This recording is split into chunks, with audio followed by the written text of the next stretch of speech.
Hi, welcome to కేటెన్ news. నేను మీ ప్రశాంతి. ఈరోజు మనతో పాటు మహిళా శక్తి మై వాయిస్ సంఘం స్థాపించిన హైమారెడ్డి గారు తను ఎన్జిఓని స్థాపించడం మాత్రమే కాకుండా ఎమ్మెల్యే కంటెస్టెంట్, తను సేవలు చేస్తున్న విధంగా ఈ ఎన్జిఓ స్థాపించి సేవలు చేయడం మాత్రమే కాదు, రాజకీయ పరంగా కూడా వచ్చి ప్రజలకు ఎంతో సేవ చేయాలన్న ఆశతో రాజకీయంలో అడుగుపెట్టారు.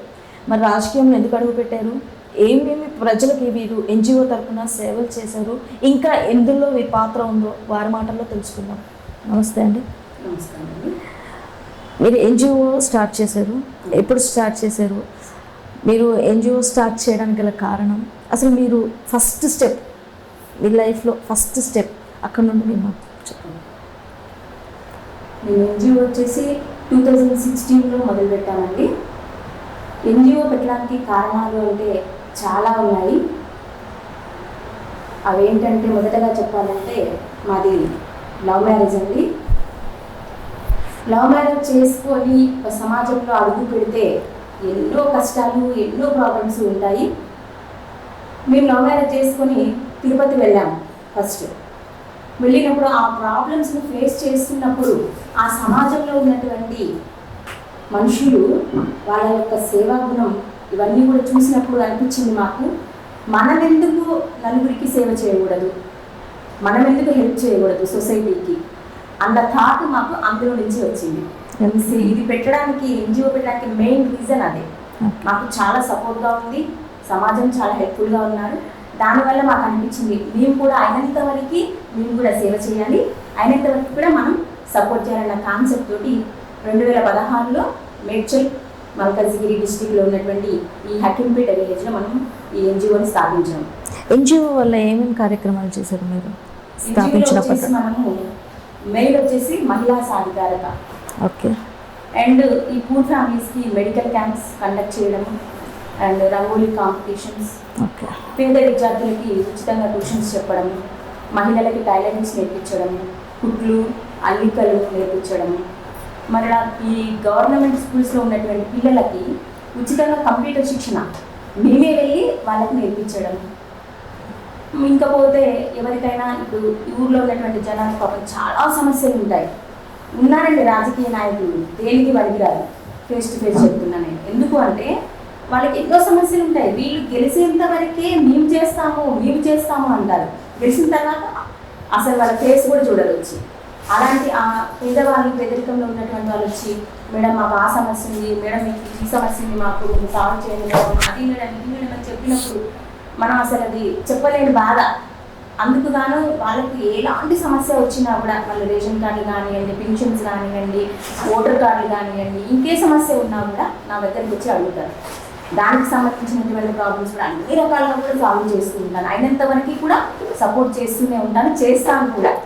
ఎన్జిఓ స్టార్ట్ చేయడానికి ఫస్ట్ ఇన్స్పిరేషన్ అనేది మీకు మీ మ్యారేజ్. అవునండి. అంటే మీ పర్సనల్ లైఫ్లో మనం పొలిటికల్గా కానీ ఎన్జిఓ పరంగా కానీ వెళ్ళకముందు మీ పర్సనల్ లైఫ్ అంటే మీ స్టడీ కానీ, మీరు ఎక్కడ స్టడీ చేశారు, మీరు ఎలాగా సార్ ఎలాగా అప్రోచ్ అయ్యారు, మీ లవ్ మ్యారేజ్ ఎలా జరిగింది ఒకసారి ప్రేక్ష. ఇంకా వచ్చేసి నేను వచ్చేసి ఎంఎస్సీ మ్యాథమెటిక్స్ అండి. ఓకే, ఎంఎస్సీ వచ్చేసి నేను మ్యారేజ్ అయిన తర్వాతనే మా హస్బెండ్ సపోర్ట్ చేసి మరి చదివించారు. ఓకే, మ్యారేజ్ చేసుకోకముందు డిగ్రీ వరకు కంప్లీట్ అయింది. మాది విలేజ్ వచ్చేసి మా అమ్మమ్మ గారు, నాన్నమ్మ వాళ్ళది అంతా నర్సంపేట దగ్గర చెన్నారావుపేట. ఇంకా డాడీ వచ్చేసి మనకి ఇళ్ళందులో సింగరేణి ఎంప్లాయ్ చేశారు. మా మామగారు కూడా సింగరేణి ఎంప్లాయ్. అక్కడ మా సార్ వచ్చేసి నా సీనియర్ కంప్యూటర్ ఇన్స్టిట్యూట్కి వెళ్ళేవాళ్ళము. అలా పరిచయము. ఇంకా తర్వాత నా భావాలు నాకు నచ్చినాయి, నాకు హ్యాపీ అనిపించింది, దానిలో మ్యారేజ్ చేసుకున్నాను. ఇంకా చేసుకున్న తర్వాత మీకు చెప్పాను కదా, ఇంకా ఆ ప్రాబ్లమ్స్ సమాజంలో పేరెంట్స్ ఒప్పుకోలేదా? మీ పేరెంట్స్ వాళ్ళ పేరెంట్స్ ఎవరి పేరెంట్స్ ఒప్పుకోలేదు. అంటే నేను చెప్పాను మా మదర్కి, ఓకే, డిగ్రీ ఫైనల్ ఇయర్ ఇంకా అయిపోతుంది అనగా నేను చెప్పాను, ఇలా ఒకరు ఉన్నారు, సో ఇట్లా నేను లవ్ చేశాను, తనే చేసుకుంటాను. తను అన్నారు లేదు మన క్యాస్ట్ లేదు, తన క్యాస్ట్ లేదు కదా, కుదరదు అనేసి. వాళ్ళు యాక్సెప్ట్ చేయలేదని మేము వెళ్ళిపోయి మ్యారేజ్ చేసుకున్నాము. టెంపుల్కి విజయవాడ వెళ్ళాము, అక్కడ మ్యారేజ్ చేసుకొని అక్కడ నుండి తిరుపతి వెళ్ళి, తిరుపతిలో అక్కడ ఇంకా ఉన్నప్పుడు ప్రెగ్నెంట్ అయింది. తర్వాత బాబు అప్పుడే నాకు ఆ సమస్యలు అంటే చాలా భయంకరమైన జీవితం అనుభవించాము మేము. ఓకే. అందుకే మాకు అయినంత వరకు ఏదైనా ఒక హెల్ప్ చేయాలన్న ఫీలింగ్ ఉంటుంది ఈ సొసైటీకి. అంటే ఒక్కొక్క వ్యక్తి ఒక్కొక్కరిని ఇన్స్పిరేషన్గా తీసుకుంటారు, బట్ మీరు మీ లైఫ్ని మీరు టార్గెట్గా తీసుకుంటారు, దాన్ని మీరు ఒక స్పోర్టివ్గా ఒక టార్గెట్గా మాలాగా అందరూ అవ్వకూడదు. పడద్దు, కష్టాలు పడద్దు, అయినంత వరకు మనం సపోర్ట్ చేయాలి. ఇప్పుడు మా ఎన్జిఓ తరఫున కూడా ఎవరికైనా ఏదైనా ప్రాబ్లమ్ సాల్వ్ చేయాలనుకుంటే ఎవరైనా కాల్ చేసినప్పుడు ఖచ్చితంగా మేము వాళ్ళకి సపోర్ట్గా ఉంటాము. వాళ్ళు అడిగిన క్వశ్చన్స్ మేడం ఇట్లుంది పరిస్థితి అట్లుంది, వాళ్ళ ప్రాబ్లమ్స్ చెప్తుంటే నో ప్రాబ్లం మేము ఉన్నామని కూడా సపోర్ట్. అంటే వాళ్ళకి నిజమైన టూల్ అవ్వయి ఉండి నిజంగా వాళ్ళకి ఓకే వీళ్ళు రియల్ అవ్వే వాళ్ళు ఓకే ప్రాబ్లంలో ఉన్నారు అనుకుంటేనే మేము వాళ్ళకి సపోర్ట్గా ఉంటాము. సో తిరుపతి నుండి మీ జర్నీ హైదరాబాద్కి ఎలా అవుతుంది? మేము తిరుపతి ఒకటే అని లేదండి, మేము చాలా తిరిగాము. అంటే నిజం చెప్పాలంటే మా మదర్ కిడ్నాప్ చేసే స్టేజ్ కూడా వెళ్ళారు. అలా తప్పించుకుంటూ మా హస్బెండ్ ఫస్ట్ తిరుపతిలో ఎంబీఏకి ఆయన గవర్నమెంట్ సీటే కొట్టారు. అక్కడ తిరుపతిలో ఆ కాలేజ్లో చదువుకుంటూ తర్వాత నెక్స్ట్ స్టెప్లో మా మమ్మీ వచ్చి చికాకు చేసేసరికి అక్కడ ఆపేసి స్టడీ మళ్ళీ ఖమ్మం వచ్చాము. ఖమ్మంలో మళ్ళీ సీట్ వచ్చింది, అక్కడ ఆయన ఎంబీఏ చేశారు, నేను ఎంఎస్సీ. ఎక్కడ మీ స్టడీ అయితే ఆపలేదు, కంటిన్యూషన్ అవుతూనే ఉంది. మ్యారేజ్ చేసుకున్నాము, గొడవలు జరుగుతూనే ఉన్నాయి, కానీ స్టడీ ఆపలేదు. ఎందుకంటే మనకి స్టడీయే కదండి లైఫ్. ఈ రోజు భోజనం పెట్టింది అంటే స్టడీయే. మనకి క్వాలిఫికేషన్ లేకపోతే టాలెంట్ ఉండదు, మాట్లాడే విధానం తెలియదు, సొసైటీ గురించి తెలియదు. మనకి కంపల్సరీ స్టడీ అనేది ఇంపార్టెంట్. ఎన్ని కష్టాలు వచ్చినా మేము గవర్నమెంట్ ఫండ్ తోటి, గవర్నమెంట్ ఇచ్చే స్కాలర్షిప్లతోటి వాటితోనే చదివినాము. కానీ ఇటు బాబు నాకు ఇటు ఇల్లు అన్ని చూసుకుంటూ కూడా నేను స్టడీని కంటిన్యూ చేశాను. సరే అంటే మనీ అనేది కొంచెం ప్రాబ్లంగానే ఉండేది, కానీ అప్ అండ్ డౌన్స్ ఇక చేసుకుంటూ మనకి అడ్జస్టబుల్ చేసుకుంటూ మరి మేము కంటిన్యూ చేసాం స్టడీ కూడా. ఇంకా అలా ఖమ్మంలో ఎంబీఏ అయిపోయింది, తనది నాది ఎంఎస్సీ అయిపోయింది. ఆ తర్వాత హైదరాబాద్కి వచ్చాము. ఇక్కడ కూడా ఒక ఇన్సిడెంట్ జరిగిందండి. అంటే అది ఫేట్ అనుకోవచ్చు, భగవంతుడు అనుకోవచ్చు, ఏదైనా అనుకోవచ్చు. నేను ఒకరోజు ఖమ్మంలో ఇక్కడ షిఫ్ట్ అయిన తర్వాత ఖమ్మంలో ట్రైన్లో వస్తూ ఉంటే ఒక బ్రాహ్మిన్స్ అంకుల్, ఆయన నాంపల్లి రైల్వే స్టేషన్లో ఎలక్ట్రికల్ ఇంజనీర్ చేస్తారు. ఆయన వచ్చేసి అమ్మ ఎక్కడికి వెళ్తున్నారా అనేసి అడిగితే, మేము ఇట్లా హైదరాబాద్లో ఉంటున్నాం అంకుల్, సో ఇట్లా మాది లవ్ మ్యారేజ్, ఇట్లా ప్రాబ్లమ్స్లో ఉన్నాము, జాబ్ కోసం ఇలా వెతుకుతూ ఉన్నాము, జాబ్ వస్తే ఏదైనా చేసుకున్నాము అనుకుంటున్నామంటే, అరే నాన్న ఏం చదివారు, మీ హస్బెండ్ ఏం చేశారు, ఏంటి స్టడీ క్వాలిఫికేషన్ ఏంటి అని అడిగారు డీటెయిల్స్. మీరు ఇంకా అవన్నీ చెప్పిన తర్వాత, అరే మీరు ఇన్ని ప్రాబ్లమ్స్ ఫేస్ చేసి ఈరోజు హైదరాబాద్కి వచ్చారా, నేనైనంత వరకు నేను సపోర్ట్ చేస్తాను మీకు అనేసి వాళ్ళ బ్రదర్ ఉస్మానియా యూనివర్సిటీలో జాబ్ చేస్తూ ఉంటారు. హైదరాబాద్ ఇక్కడ మన తుమ్కుంట బ్యాక్ సైడ్ ఉంటుంది. ఈ ఉస్మానియా యూనివర్సిటీలో మా బ్రదర్ చేస్తున్నారమ్మా, నేను చెప్తాననేసి సపోర్ట్ చేశాను. నాకు చాలా సంతోషం అనిపించింది. అలా మా హస్బెండ్కి ఉస్మానియా యూనివర్సిటీలో ప్లేస్మెంట్ ఆఫీసర్ జాబ్ వచ్చింది. అదంతా ఆయన పుణ్యమే. ఈ రోజు వరకు కూడా అంకుల్కి మేము కాల్ చేసి మాట్లాడుతూనే ఉంటాము. మా కృతజ్ఞత అనేది మేము తెలియజేసుకుంటూనే ఉంటాము. ఆ విధంగా ఈ సొసైటీ అయినంత వరకు మాకు సపోర్ట్ చేసింది. మేము తిరుపతిలో ఉన్నప్పుడు మా బాబు ప్రెగ్నెంట్తో ఉన్నప్పుడు కూడా వాళ్ళు పక్కన ముస్లిం ఫ్యామిలీ అండి, వాళ్ళకి ఏం అవసరం, అదే పాప ఈ అమ్మాయిని చూసుకోవడానికి ఎవరు లేరనేసి వీక్ డేస్ నాతో పాటుగా హాస్పిటల్లో ఉండి నా బాబుని, నన్ను, మా హస్బెండ్ని అందరినీ చూస్తున్నాను. అందుకు ఆమెకి రేచికటి, ఆ పిన్నికి రేచికటి, తనకి మేము ఆ 2 కళ్ళు ఆపరేషన్ చేయించాము. ఈరోజు తనకి మంచి కళ్ళు కనబడుతున్నాయి. వాళ్ళకి ఎలాంటి సపోర్ట్ కావాలన్నా ఈ రోజు వరకు కూడా మేము వాళ్ళకి కాల్ చేస్తాము, వాళ్ళు మాకు కాల్ చేస్తాను. ఇంకా నా బిడ్డ అనేసే మాట్లాడతారు. తను కూడా ఏది ఉన్నా కూడా మేము వెళ్తూ ఉంటాము, వస్తూ ఉంటాము. వాళ్ళ ప్రాబ్లమ్స్ అన్నీ కూడా ఏదైనా ఉంటే చెప్పండి అని చెప్తాము. మనీ కావాలన్నా ఏది కావాలన్నా వాళ్ళకి సపోర్ట్. ఎందుకంటే మాకు ఇంకొక లైఫ్ ఇచ్చారు, వాళ్ళు ఒక జన్మనిచ్చినట్టు. తల్లిదండ్రులు కన్నారు, కానీ వీళ్ళు నాకు పునర్జన్మనిచ్చినట్టే కదా. అందుకనేసి వాళ్ళకు ఆ విధంగా ఒక్కొక్కరు ఒక్కొక్క రకంగా మాకు సపోర్ట్ చేశారు. ఆ విలేజ్లో ఉన్నప్పుడు, మేము తిరుపతిలో ఉన్నప్పుడు అండి, ఫస్ట్ ఎలా బతకాలి అన్న ఫీలింగ్లో, అక్కడ చదువుతున్నాం కదా, మనకి కావాలి బతకడానికి డబ్బులు కావాలి అన్నప్పుడు ఆ విలేజ్లో ఉన్న వాళ్ళందరూ వచ్చి, అమ్మ మీరిద్దరు భార్య భర్తలు చదువుకున్న వాళ్ళు, మీరు ఎందుకు ట్యూషన్స్ చెప్పకూడదు అని అన్నారు. అట్లా మేము 8 మెంబర్స్కి ఫస్ట్ ట్యూషన్ చెప్పడం మొదలుపెట్టాము. 8 మెంబర్స్ కాస్త 100 మెంబర్స్ అయ్యారు ఆ విలేజ్లో. ఆ ట్యూషన్లో వచ్చే మనీ మేము ఇంట్లో ఖర్చులకే కాకుండా మాకు ఇంకా మిగిలేదు అండ్ ఈ స్టడీకి. ఆ విధంగా ఆ ఊరు మొత్తం మాకు సపోర్ట్గానే ఉన్నారు. ఇంకా అయినంత వరకు అక్కడ స్టడీ అదంతా కంప్లీట్ చేసుకొని మళ్ళీ ఖమ్మం వచ్చి, ఇక్కడ ఖమ్మంలో కంప్లీట్ చేసుకొని హైదరాబాద్ వస్తుండగా ఈ అంకుల్ పరిచయం అయ్యారు, ఈ అంకుల్ జాబ్ మీ జీవితంలో జరిగిన సన్నివేశాలను మీరు స్ఫూర్తిగా తీసుకొని ఇలా ఎవరికి జరగకూడదని ఎన్జిఓ స్థాపించి ఇంకా చాలా మందికి మీరు చేస్తారు. ఎన్జిఓ తరఫున ఎంతమందికి హెల్ప్ చేశారు ప్రస్తుతం? ఇప్పుడు అంటే ఎన్ని ఇయర్స్ అయింది మీరు ఎన్జిఓ స్టార్ట్ చేసి? ఎన్జిఓ స్టార్ట్ చేసి ఇప్పుడు సెప్టెంబర్ వస్తే 5 years అండి. ఓకే. ఎంతమందికి అని నేను చెప్పలేను, ఎందుకంటే ఎంతో మందికి ఎన్నో రకాలుగా సపోర్ట్గా ఉన్నాను నేను. మన ఈ తెలంగాణ స్టేట్ వైడ్ ఉంది నాది, కాకపోతే ఇప్పటికి నేను ఒక 4 districtsలో మాత్రమే వర్క్ చేశాను. ఇంకా మిగిలిన డిస్ట్రిక్ట్స్ని ఇప్పుడు ఇంకా ఎక్స్పాండ్ చేద్దామని చూస్తున్నాను. అయినంత వరకు దీనికి ఎవరైనా సపోర్ట్ ఉన్నారా? మీరే మీ ఓన్ చిన్న ఫండింగ్స్ వస్తూ ఉన్నాయండి. మొత్తం అంటే మాదే ఎక్కువ మేము పెడుతున్నాం, చిన్న చిన్న ఫండింగ్స్ అయితే ఇస్తూ ఉంటారు. ప్రజెంట్గా అయితే ఇంకా గవర్నమెంట్ వీటికి అయితే వెళ్ళలేదు, మేము 5 years అయినాక చేద్దామని చూస్తున్నాను. ఓకే. ఇప్పుడు ఎన్జిఓ తరఫున చేశారు మీ కార్యక్రమాలు. పాలిటిక్స్లో అంటే మీరు ఫస్ట్ అన్న డైలాగు ఎవరు రాజకీయ నాయకులు అనడమే తప్ప ఎవరు ఏమీ చేయలేరు. ఆ మాట అంటూనే మీరు రాజకీయంలో అడుగుపెట్టారు. సెంట్రల్ పార్టీతో మీరు కలిసి పని చేయడానికి ఇష్టపడి మీరు వచ్చారు. మరి మీరు పాలిటిక్స్లోకి రావడానికి గల ఉద్దేశం చెప్తాను. నేను ఎన్జిఓ త్రూగా సేవా కార్యక్రమాలు చేస్తూ ఉంటే నాకు చాలా అడ్డంకులు వచ్చాయి. ఓకే. ఎందుకంటే నేను ఒక విధంగా చెప్పాలంటే ఎన్జిఓనే కదా అన్న ఫీలింగ్లో ఉన్నారా, మరి ఏ ఫీలింగ్లో సొసైటీ ఉందన్నది నాకు అర్థం కాదు. కొంతమంది రాజకీయ నాయకులు నేను చేసేటువంటి సేవా కార్యక్రమానికి అడ్డుపడుతూ వచ్చారు. నువ్వు చేయడం ఏంటి, నువ్వెందుకు చేస్తావు, నువ్వు చెప్తే నాకు చేసి చెప్పాలి, అట్లా అంటే ప్రతి పర్సన్ కూడా డిస్టర్బ్ చేయడం మొదలుపెట్టారు. వీళ్ళందరికీ బుద్ధి చెప్పడం కోసమే నేను ఎమ్మెల్యేకి కంటెస్ట్ చేశాను. మెయిన్గా అసలు ఎమ్మెల్యే కంటెస్ట్ చేయడానికి రీజన్ ఏంటి అంటే ఇండిపెండెంట్గా కంటెస్ట్ చేయడానికి రీజన్ అదే. ఇప్పుడు మీరు చెయ్యరు, చేసే వాళ్ళని చేయలేరు, మరి మీలాంటి వారికి బుద్ధి చెప్పడానికి ఏదో ఒకటి చేయాలి కదా. ఆ ఉద్దేశంతో ఆలోచించి తీసుకున్నటువంటి స్టెప్పే ఎమ్మెల్యే కంటెస్ట్ చేస్తే ఏం జరుగుతుంది? ఎవరైనా ఆలోచిస్తారు, నెక్స్ట్ ఒక మాట అనడానికైనా ఈ వీళ్ళని చేయనియాలా అనేది వాళ్ళు ఆలోచించి మాట్లాడతారు. ఆ ఉద్దేశంతో నేను ఇండిపెండెంట్గా కంటెస్ట్ చేశాను. చేసినప్పుడు నాది ఒకటే అండి, ఏంటంటే ఓటుకు నోటు కాదు, ఓటుకు సేవ నా నినాదం. ఓకే. ఓటుకు నోటు కాదు, ఓటుకు సేవ. ఎందుకు అంటే ప్రతి ఒక్క నాయకుడు వస్తాడు, ఎలక్షన్స్ టైమ్స్లో వస్తాడు, వచ్చి 2000 తీసుకో, ఒక బాటిల్ తీసుకో, ఓటే. ఈ ఓటేసి సమాజం ఏం చేస్తుంది?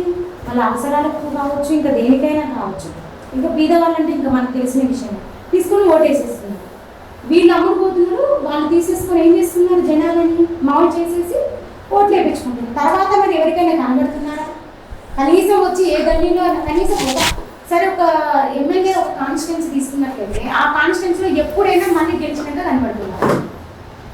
ఎవరికైనా ప్రాబ్లమ్స్ ఉన్నాయని అడుగుతున్నారా?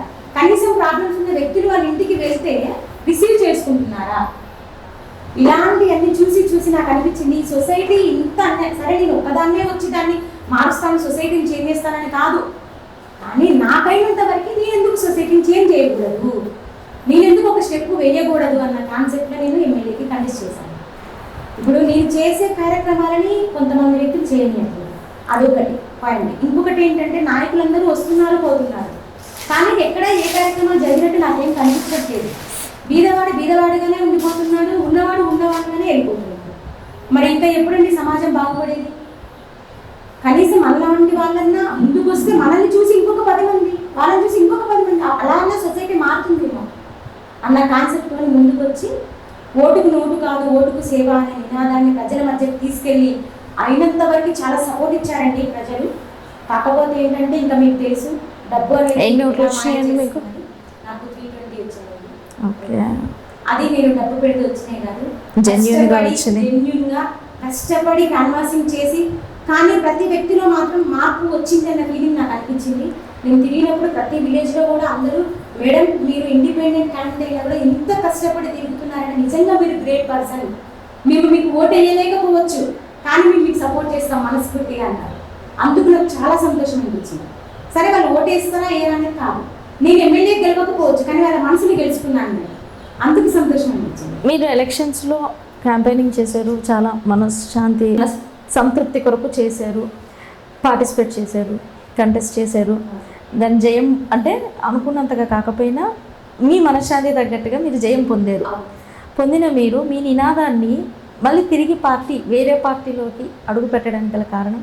ఒంటరి పోరాటము చేస్తున్నంతసేపు నాకు అనిపించింది, అంటే నేను ఒంటరిగా పోరాటం చేస్తే ఎవరు సపోర్ట్ చేయట్లేదేమో అని ఒక చిన్న ఫీలింగ్ అనిపించింది. ఓకే. దానివల్ల ఒక మంచి పార్టీ, సిద్ధాంతపరమైనటువంటి పార్టీని ఎంచుకోవాలన్న ఉద్దేశంతో చూస్తున్నప్పుడు నాకు బీజేపీ పార్టీ మంచిగా అనిపించింది. అంటే సిద్ధాంతంగా కానివ్వండి, డిసిప్లిన్ పరంగా కానివ్వండి, ఇదైతే బాగుంటుందేమో అన్న ఉద్దేశంతో నేను ఇది ఎంచుకున్నాను బీజేపీ పార్టీని. ఎవరైనా అప్రోచ్ అయ్యారా, మీరే వెళ్ళారా? లేదండి, ఎవరు అప్రోచ్ అవ్వలేదు. ఓకే.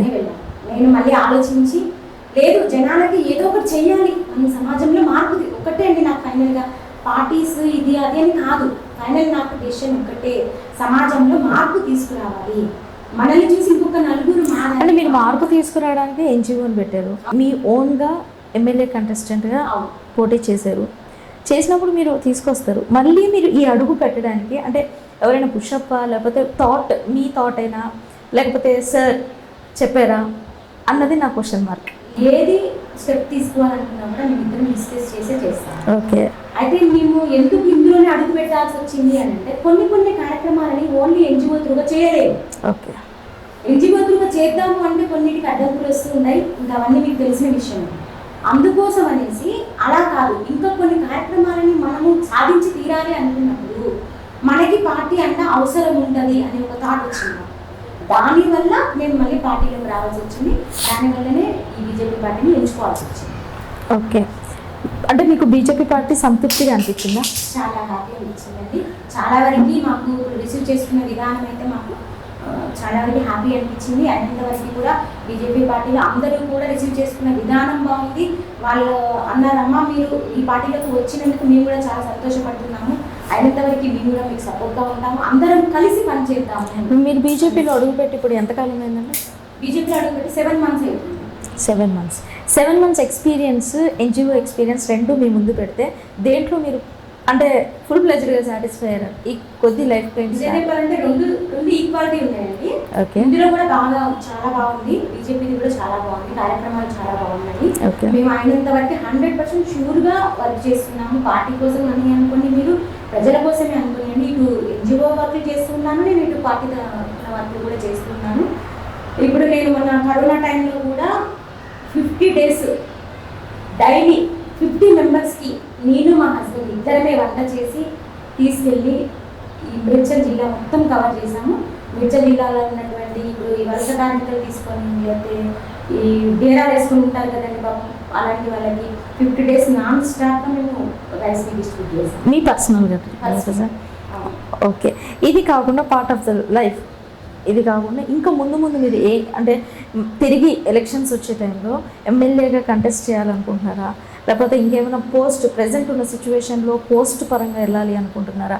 బీజేపీలో అడుగు పెట్టడానికి గల ముఖ్య ఉద్దేశం ఒకటే అండి. ఇప్పుడు మన బీజేపీలో ఉన్నటువంటి మన మోడీ గారి ప్రభుత్వ పథకాలు తీసుకోండి ఎగ్జాంపుల్. ఓకే.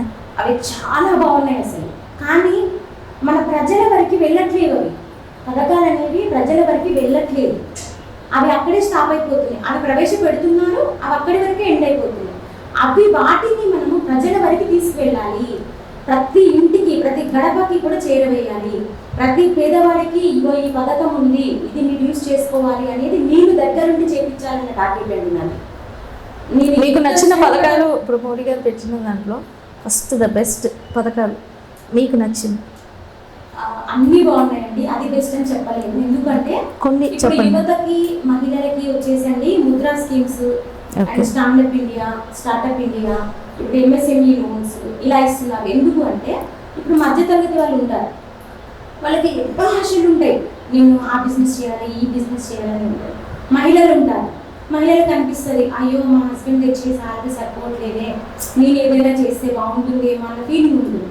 కాబట్టి అలాంటి వాళ్ళకి ఈ ముద్రా స్కీమ్ అనేది చాలా బాగా యూస్ఫుల్గా ఉంటుంది. స్టాండప్ ఇండియా తీసుకోండి ఎగ్జాంపుల్, అందులో ఎస్సీ ఎస్టీ అండ్ అంటే జనరల్ మహిళలను తీసుకున్నట్లయితే నేను అన్ని కేటగిరీలకు వర్తిస్తుంది. లేదా జెంట్స్ని తీసుకున్నట్లయితే ఎస్సీ ఎస్టీ వాళ్ళకి అది వచ్చేసండి ₹1,00,000 వరకు కూడా లోను ఎలిజిబుల్ ఉంటుంది. ఏది 1 lakh నుండి. అది ఆ స్కీమ్ ఎంతవరకు తెలుసండి, ఎంతమందికి తెలుసు తెలియదు. కానీ అది కనుక వీళ్ళకి తెలుసుకొని వీళ్ళు కనుక అది అప్లై చేసుకున్న లోన్స్ తీసుకొని ఇంప్లిమెంట్ చేశారనుకోండి ఎలా ఉంటుంది, భారతదేశం ఎంత డెవలప్ అవుతుంది. అవన్నీ తెలియదు జనాలకి, అవన్నీ అయినంత. ఇప్పుడు నేను ఉన్నానండి, నేను ఇప్పుడు మొదలు పెట్టాను ఈ స్కీమ్స్ గురించి, నేను మొదలు పెట్టాను ఆ స్కీమ్స్ నడిపిస్తున్నాను. అయినంతవరకు రోజు కూడా లైవ్ చేస్తున్నాను, ఫేస్బుక్లో లైవ్ చేసి ఎవరికి ఎలాంటి డౌట్స్ ఉన్నా కూడా మీరు నాకు కామెంట్ రూపంలో తెలియచేయండి, మీ డౌట్స్ని నేను క్లారిఫై చేస్తాను. 100% షూర్గా నేను అయినంత వరకు నేను మీకు సపోర్ట్గా ఉంటాను. మీకు ఏది కావాలన్నా కూడా నేను సపోర్ట్ చేస్తానని చెప్తున్నాను. నాకు అల్టిమేట్ గోల్ ఏంటంటే ఖచ్చితంగా మనకి గడప గడపకి కూడా మోడీ గారు ప్రవేశపెట్టినటువంటి పథకాలని మనం అందచేయాలి. ఈ కాన్సెప్ట్, ఈ స్కీమ్స్ అన్ని ఇప్పుడు సుకన్య సమృద్ధి యోజన తీసుకోండి, పిల్లలకి ఆడపిల్లలకి అసలు ఎంత బాగుందండి. మహా అంటే ఒకవేళ వెళ్ళిన వాళ్ళు అయితేనేమో 1000 రూపీస్ పే చేసుకుంటే వాళ్ళు మహా అంటే 14 సంవత్సరాల్లో కట్టేది 1,40,000. కానీ లాస్ట్ 21 ఇయర్స్కి గవర్నమెంట్ ఇచ్చేది 6 lakhs. మరి అది ఎంత బెనిఫిట్ అండి. రేపు పాపకి చదువుకోవడానికి కానివ్వండి, మ్యారేజ్ కానివ్వండి, దేనికైనా యూజ్ అవుతుంది. ఈ ఫసల్ బీమా యోజన, రైతులకి కిసాన్ క్రెడిట్ కార్డు, మళ్ళీ పోతే ముద్రా స్కీమ్స్లో వచ్చేసి 3 టైప్స్ ఉంటాయి. కిషోర్ తరుణ్, ఇవన్నీ స్టార్టప్ ఇండియా, కార్మిక బీమా యోజన, సురక్ష బీమా యోజన, ఈ విధంగా చాలా ఉన్నాయండి. అది చెప్తే అసలు ఒక రోజు మొత్తం చెప్పినా కూడా అయిపోవు, అన్ని స్కీమ్స్ ఉన్నాయి. నా టార్గెట్ వచ్చేసి కనీసం కొన్ని స్కీమ్స్నైనా నా తరఫున నేను అయినంత వరకు చేస్తూ పోతూ ఉంటే నన్ను చూసుకుంటూ ఇంకా కొంతమంది అయినా అవేర్నెస్ అయ్యో కరెక్టే కదా, మనం ఎందుకు చేయకూడదు, మనం ఎందుకు ఇంప్లిమెంట్ చేయకూడదు, మనం ఎందుకు మన భారతదేశాన్ని ముందుకు నడిపించకూడదు. మరొక ఇప్పుడు ఫారినర్స్ తీసుకోండి, ఫారినర్సే ఎందుకు డెవలప్ అవుతున్నారు అంటే అదంతే. ఫారినర్స్కి గల్లీ గల్లీకి ఒక పరిశ్రమలు ఉంటాయి చిన్న చిన్న, మరి మన దగ్గర లేవు కదండి. చైనా వస్తువులని బహిష్కరణ అంటున్నారు. నిజంగా చైనా వస్తువులు బహిష్కరించి మన దగ్గర మొదలు పెట్టామనుకోండి ఎంత బాగుంటుంది. మన విలేజ్లలో కనీసం ఒక 2-3 పరిశ్రమలు చిన్న చిన్నవి స్థాపించి మొదలుపెట్టి చేస్తూ ఉన్నప్పుడు ఎంత బాగుంటుంది, మనకి చాలా బాగుంటుంది. ఆ ఉద్దేశంతో అయినంత వరకు నేను కూడా అందరికీ సపోర్ట్ చేద్దామన్న ఉద్దేశంలోనే ఉన్నాను. ఈ స్కీమ్స్ అన్ని కూడా ఇంప్లిమెంట్ చేయాలన్న టార్గెట్లో ఉన్నాను. మెయిన్గా మీ యొక్క నియోజకవర్గంలో మీ కాన్స్టిట్యున్సీలో డెవలప్ చేయాలనుకుంటున్నారా, లేదంటే టోటల్ స్టేట్ వైడ్ చేద్దాం అనుకుంటున్నారా? నేను తెలంగాణ స్టేట్ వైడ్ మొత్తం చేయాలన్న టార్గెట్లో ఉన్నాను. కాకపోతే ముందుగా నా మేడ్చల్ నియోజకవర్గంలో మొదలుపెట్టి తర్వాత తెలంగాణ స్టేట్ మొత్తం కూడా ఒక్కొక్క డిస్ట్రిక్ట్ చొప్పున తీసుకొని అంతటా చేయాలన్న అదిగా ఉన్నాను. మరి నాకు మోడీ గారి ప్రభుత్వం కూడా సపోర్ట్గా ఉంటుంది, మా ప్రభుత్వం కూడా నాకు అయినంత వరకు ఉండదనేసి నేను మొదలు పెట్టాను కూడా, చేసి చూపిస్తాను కూడా. ఆ ఉద్దేశంలోనే ముందుకు నడుస్తున్నాను ఇప్పటికైతే. ఓకే, ఇప్పుడు మీరు బీజేపీ పార్టీలో ఏదైనా మంచి పోస్ట్ కోసం ఏమైనా ఎదురు చూస్తున్నారా, అంటే కావాలి అని? మంచి పోస్ట్ అని ఏం లేదండి, నేను కష్టపడుతున్నాను, నేను కార్యక్రమాలు చేస్తున్నాను. ఇంకా మా ప్రభుత్వం, మా పార్టీకి తెలుసు ఏమి ఇవ్వాలి ఏమి ఇవ్వకూడదు అనేది, అది వాళ్ళ చేతిలోనే ఉంది. అంటే మీ కష్టంతా అయిన ప్రతిఫలం వాళ్ళే ఇస్తారంటారా? మీ మనసులో ఏమీ లేదు, ఇది కావాలి అది కావాలి? నేను అలా అడగను కూడా. నాకు అల్టిమేట్ గోల్ ఏంటండి, ప్రతి ఒక్కరికి సేవ చేయాలి, హెల్ప్ చేయాలి. ఈ ప్రభుత్వం పెట్టినటువంటి పథకాలన్నింటినీ కూడా ఇంటింటికి చేరవేయాలి. అయినంత వరకు సమాజంలో మార్పు తీసుకురావాలనేది నా అల్టిమేట్ గోల్ అండి. నాకు పోస్ట్ అనే దాని మీద ఏ రోజు ఆశ ఉండదు. మనం వర్క్ చేసినప్పుడు పోస్ట్ అవి అన్నీ అనేది వాళ్ళే అదే చూసుకుంటారు. కాబట్టి నాకు అలాంటి గోల్స్ అదే చేయాలి ఇదే చేయాలని అయితే ఏమీ లేదు. ఓకే, మహిళా నాయకులు వస్తున్నారు ఒక కాన్స్టిట్యున్సీ నుండి అని అంటే ఆ నియోజకవర్గ ప్రజలకి కొద్దిగా ధీమా అనేది ఉంటుంది. అంటే మహిళా నాయకురాలు మాకు తోడుగా ఉంటుంది, అండగా ఉంటుంది అని చెప్పి. మరి మహిళల కోసం మీరు ఏమైనా పోరాడాలి, మహిళల కోసం మీ స్వరం ఎత్తాలి, మీ దళం ఎత్తాలి అని అనుకుంటున్నారు? ఖచ్చితంగా. ఏ రకంగా? మహిళలు విషయం తీసుకున్నట్లయితే మనం గాంధీ గారు ఏమన్నారండి, అర్ధరాత్రి ఒక మహిళ ఒంటరిగా నడిచినప్పుడు స్వాతంత్రం వస్తుంది అంటారు. కానీ ఇప్పుడు జనరేషన్లో తీసుకున్నట్లయితే అర్ధరాత్రి కాదండి, మధ్యాహ్నం పూట కూడా నడవలేకపోతుంది. ఎందుకంటే ఎలా ఉందనేది చూస్తున్నారు, సమాజం ఎలా ఉందనేది. మన సమాజంలో మార్పు అనేది మనంతా మనమే తెచ్చుకోవాలండి. మహిళలు కూడా ధైర్యంగా ముందుకు వెళ్ళగలగాలి. అమ్మో నేను బయటికి పోతే ఏమవుతుందో, అమ్మో బయటికి పోతే ఎవరు కామెంట్ చేస్తారు, ఎవరు ఏమంటారో, ఇలాంటి కంగారు తీసేసి మనము కూడా పురుషులకు సమానంగా ఏదైనా సాధించగలము అనే ఒక కాన్ఫిడెన్స్ తోటి బయటికి రాగలగాలి. దీనికి ఈ పురుషులు అనే వాళ్ళు కూడా సమాజం కూడా బాగాలేదు. కానీ అయినంత వరకు వాళ్ళు కూడా మహిళల్లో ఒక తల్లిని ఒక చెల్లిని చూస్తే బాగుంటుందని నా ఉద్దేశం. ఇక ఈ కేసులు తీసుకోండి, దిశ కేసు అని, ఆ కేసు అని, ఈ కేసు అని, అసలు ఎంత మహిళలది ఎంత అన్యాయం అయిపోతుందంటే మహిళలు అందుకే భయపడుతున్నారు. ఎంత ధైర్యంగా బయటకు వచ్చినా కూడా ఈ మృగాలు అనే వాళ్ళు ఏం చేస్తున్నారంటే మహిళలని ఎలా దొరుకుతారు, ఎలా నాశనం చేద్దామని చూసే వాళ్ళు ఎక్కువైపోయారు.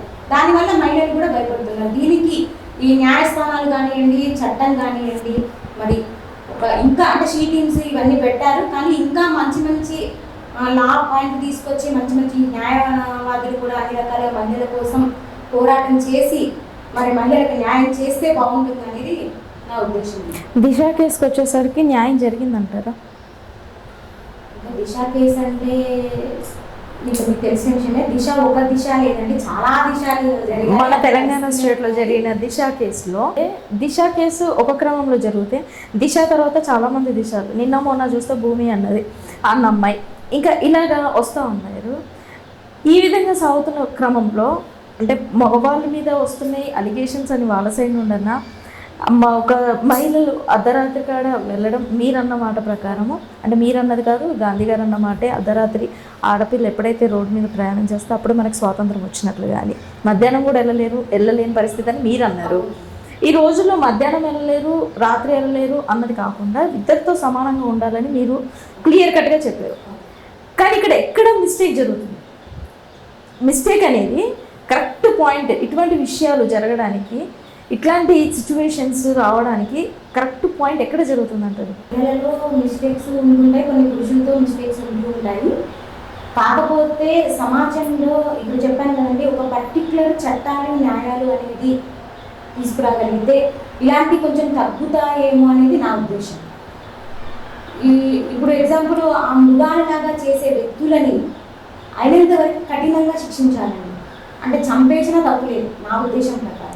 అలా అన్నా కనీసం వీళ్ళకి భయం అనేది వస్తుందేమో అని నేను అనుకుంటున్నాను. అప్పటికైనా మహిళలకి కొంచెం కంగారు అనేది తగ్గుతుంది. బయటికి వెళ్ళాలన్నా కూడా అయ్యో పర్లేదు, ఇప్పుడు కొంచెం న్యాయస్థానాలు అనేది పట్టించుకుంటున్నాయి కదా, మరి చట్టం అనేది పట్టించుకుంటుంది కదా, మనం బయటికి వెళ్ళిన షీటింగ్స్ వీళ్ళందరూ కూడా చూస్తున్నారు కదా అన్న ఫీలింగ్ తోటి వీళ్ళు ధైర్యంగా బయటకు వెళ్ళగలుగుతారు. తెలంగాణ ఏర్పడి తెలంగాణ వచ్చిన తర్వాత దిశ ఇన్సిడెంట్లో చూసుకుంటే అప్పటికప్పుడు స్పాట్లో న్యాయం జరగడానికి ముందంచుగా ఉంది మన తెలంగాణలో ప్రభుత్వంలో ఉన్న డిపార్ట్మెంట్. ఆ తర్వాత నిన్న మొన్న వచ్చిన ఇష్యూలో జరిగితే ఒకరోజు ఒకలాగా ట్విస్టుల మీద ట్విస్టులు ఇచ్చుకుంటూ పోయారు. 139 రేప్ కేసులో ఒకటి నిన్నటి దినాన మేము అమ్మాయిని అప్రోచ్ అయినప్పుడు 139 ఉన్న సంఖ్య 100కి వచ్చింది, 100 నుండి 37కి వచ్చింది. ఇందులో మొత్తం ఫాల్స్ అని వాళ్ళు అంటున్నారు. మీ యొక్క ఒపీనియన్ ప్రకారం, అంటే మీరు అన్నీ చూస్తున్నారు, మీ ఒపీనియన్ ప్రకారం ఆ యొక్క కేసులో జెన్యూనిటీ ఎంత ఉందంటారు? అంటే తను ఒక మహిళే, తను కూడా చాలా ఆరోపణలు చేసింది, బెదిరించారని ఇప్పుడు అంటుంది. కానీ తను మాట్లాడిన మాటల్లో కరెక్ట్ ఎంతవరకు ఫ్యాక్ట్ అనేది ఉంది? ఎంతవరకు అసలైతే ఒక మహిళ అయితే ఉట్టి పుణ్యానికి వచ్చి నన్ను ఇంతమంది రేప్ చేశారు, అంతమంది రేప్ చేశారు అనేది చెప్పదండి. ఎందుకంటే తను ఒక మహిళ. ఫస్ట్ ఆలోచించాల్సింది ఏంటి అంటే తను ఒక మహిళ. మరి తను ఏమన్నదంటే ఫస్ట్ కేసులు పెట్టినప్పుడు ఏమన్నది అంటే, నేను మా అన్నయ్య గారి బర్త్డే ఫంక్షన్కి వెళ్ళేటప్పుడు నన్ను బ్లాక్మెయిల్ చేసి, అంటే ఒక పానీయంలో మత్తుమందు కలిపి నన్ను ఫొటోస్ తీసి, నగ్నంగా చిత్రాలు తీసి, వీడియోస్ తీసి, అప్పటి నుంచి కూడా నన్ను బ్లాక్మెయిల్ చేయడం వల్ల నేను ఈ కేసుని ఇంతవరకు కూడా చెప్పలేకపోయాను. 9 సంవత్సరాల నుండి అలాంటి మృగాలందరినీ కూడా భరించుకుంటూ వస్తున్నాను. నన్ను ఫస్ట్ ఒక్కరు అని మొదలుపెట్టి ఆ ఒక్కరు నువ్వు వాళ్ళ దగ్గరికి పో, వీళ్ళ దగ్గరికి పో, లేకపోతే నేను ఇవన్నీ గూగుల్లో పెడతాను, యూట్యూబ్లో పెడతాను, అక్కడ పెడతాను, ఇక్కడ పెడతాను అనేసి అన్నారని ఆ మహిళ చెప్పింది. మరి అది ఎంతవరకు నిజము అనేది మనకు తెలియదు. కానీ ఆమె ఒక మహిళ, ముందు గుర్తుపెట్టుకోవాల్సింది మహిళ కాబట్టి తన మీద తనైతే ఆరోపణ అయితే చేసుకోదు కదా. ఇప్పుడు ఒక మహిళ ఉట్టి పిల్లలకు వచ్చి నన్ను 139 రేప్ చేశారు, నాకు ఇలా ఇబ్బంది జరిగింది అనేసి అయితే చెప్పడానికి ధైర్యం చేయదు కదా. ఎందుకంటే తన భవిష్యత్తు అది, అయ్యో నెక్స్ట్ నా జీవితం ఏం జరుగుతుంది అనేది ఉంటుంది కంగారు. కాబట్టి ఈ కేసులో అయినంత వరకు మన చట్టం న్యాయం అనేది ఆలోచించి ఎంక్వైరీ చేసి ఏది పర్ఫెక్ట్ నిజం అనేది కనుక్కొని ఆ అమ్మాయికి న్యాయం జరిపించాలని నేనైతే కోరుకుంటున్నానండి. మరి ఆ 139 మంది నిజమా, లేదంటే 100 మంది నిజమా? మరి సెలబ్రిటీలు అన్నారు, పొలిటికల్ లీడర్స్ అన్నారు, ఎంపీ కవిత వాళ్ళ బిఏ అన్నారు, అట్లా ఎన్నో రకాలు చెప్పారు. అది ఎంతవరకు నిజమా అబద్ధమా అనేది మరి ఈ చట్ట న్యాయమే చూడాలి, ఎంక్వైరీ చేయాలి. నెక్స్ట్ 37 మంది అని చెప్పి మళ్ళీ ఎలిగేషన్ పెట్టి వాళ్ళు ఎవరు లేరు, సెలబ్రిటీలు కూడా ఎవరు లేరు, వీళ్ళు ఎవరు లేరు అని చెప్పి చెప్పడం జరిగింది. భయపెడుతున్నారేమో, నువ్వెందుకు బయటకు వచ్చావు, నువ్వెందుకు అట్లా చేస్తున్నావు, నువ్వెందుకు ఇట్లా చేస్తున్నావు, నువ్వు ఇట్లా చేసి చంపేస్తామని భయపెడుతున్నారేమో. మనకు తెలియదు కదా ఏం జరిగిందనేది, మనం ఊహించలేము కదా. కాబట్టి అంతవరకు చట్ట న్యాయం అనేది అమ్మాయి తరపున ఆలోచించి మరి ఏం జరుగుతుంది, అసలు ఏం జరిగింది అనేది ఎంక్వైరీ చేసి అందులో నీతిని మరి బయటికి తీసి అమ్మాయికి న్యాయం చేయాల్సిందే అని నేనైతే న్యాయస్థానాన్ని కానివ్వండి, చట్టాన్ని కానివ్వండి కోరుకుంటున్నాను. ఇంకా ముందు మీరు మహిళల కోసం అంటే ఈ విషయం పక్కకు పెడితే ఈ విషయం ఇది న్యాయం ఖచ్చితంగా సత్యమేవ జయతే, న్యాయమే గెలుస్తుంది. అన్యాయం అని ఎంత నోరు మూపించినా కానీ నోరు మూసే సమస్యలు అటువంటి రోజులు ఇంకా లేవు, ముందు కూడా రావు. సో ఇది కాకుండా ఇంకా మీరు మీ నియోజకవర్గానికి అంటే రాజకీయ భవిష్యత్తులో మీరు అడుగు పెడుతున్న క్రమంలో ఇంకా మీరు ఏమేమి చేయాలనుకుంటున్నారు? మహిళలకే కానీ, కుటుంబీకులకే కానీ, ఎన్జిఓ పరంగా కాకుండా పొలిటికల్ పరంగా తీసుకున్నట్లయితే అండి, మహిళలకి అయినంత వరకు 100% నేను సపోర్ట్గా ఉంటానండి. అది ఇష్యూసే కానివ్వండి, లేదంటే భవిష్యత్తు కోసం ఏదైనా సలహా ఇవ్వడం కానివ్వండి, లేదు నేను ఒక చిన్న ఏదైనా పరిశ్రమ పెట్టుకుంటాను, ఏం చేయాలనే సలహా తెలియనట్లయితే దానికి కానివ్వండి, ఏ విధంగా అయినా మహిళలకు కానీ ఎవరికైనా సరే, ఈ విలేజ్ అని కాదు, ఈ జిల్లాని కాదు, ఈ తెలంగాణ స్టేట్ ఎవరైనా సరే ఎలాంటి సమస్య ఉన్నా కూడా నన్ను అప్రోచ్ అవ్వచ్చండి. నేను 100% వాళ్ళకి ష్యూర్గా నేను సపోర్ట్గా ఉంటానని నేను హామీ ఇస్తున్నాను. అది ఏ పరంగా అయినా పర్లేదండి. అంటే ఇప్పుడు పథకాల గురించి చెప్పాను కదండి, పథకాలు మాత్రం 100% నేను ప్రతి గడప కూడా చేరవేస్తానని నేనైతే హామీ ఇస్తున్నాను. చూశారు కదా హైమారెడ్డి గారు తన మాటల్లో మరి ఎన్జిఓ పరంగా సహాయపడడం మాత్రమే కాదు, పార్టీలోకి వచ్చి బీజేపీలో ఎన్నో పథకాలు ఉన్నాయి, ఆ పథకాలన్నీ గడపకి నేను చేరదీస్తాను, మహిళలకు ఒక మహిళా నాయకురాలిగా వారికి అండగా ఉంటాను, ఏ రాత్రైనా ఏ పగలైనా నేను గడపకు వచ్చి వారికి ధైర్యాన్ని చెబుతూ వారితో నేను తోడుగా ఉంటాను అని చెప్పారు వారి మాటల్లో. వారు అనుకున్న విధంగా పాలిటిక్స్లో ఎదగాలని, మంచి పోస్ట్లో ఉండాలని కోరుకుంటుంది మా KTN న్యూస్. మరిన్ని అప్డేట్స్ కొరకు చూస్తూనే ఉండండి KTN న్యూస్.